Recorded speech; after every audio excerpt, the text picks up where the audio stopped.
শয়তান বলেছিল যে আল্লাহ আমি তোমার সমস্ত বান্দাগুলি দিয়া জাহান্নাম ভরে দেব। আল্লাহ তখন ফেরেশতাদেরকে ডেকে বলছিলেন, ফেরেশতারা শয়তানে বলল কি শুনেছ? তোমরা যাও পৃথিবীতে, আমার বান্দারা শয়তানের ওয়াসওয়াসায় পড়ে যদি একটা গুনার নিয়ত করে, গুনাহটা করে নাই, গুনার নিয়ত করেছে, আমলনামায় একটা গুনাহ লিখে দিও। আমলনামায় কোনো গুনাহ লিখবা না। গুনার নিয়ত করেছে, গুনাহটা করে নাই, গুনাহ লিখবা না। যখন গুনাহটা করে ফেলবে তখন একটা গুনার জন্য একটা গুনাহই লিখো, আর যদি তওবা করে তা আমি মাফ করে দেব।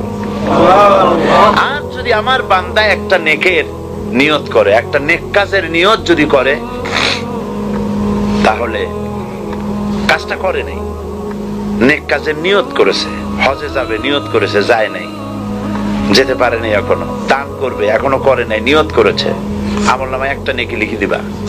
আর যখন নেকের কাজটা করা হবে তখন 10টা গ্রেস মার্ক লাগাই দিবা, 10 গুণ বাড়ায় দিবা।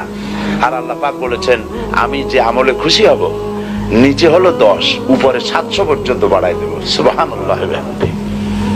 এই হচ্ছে আমার আল্লাহ পাক। তিনি কিয়ামতের দিন বিচারে অত্যন্ত কঠোর হবেন।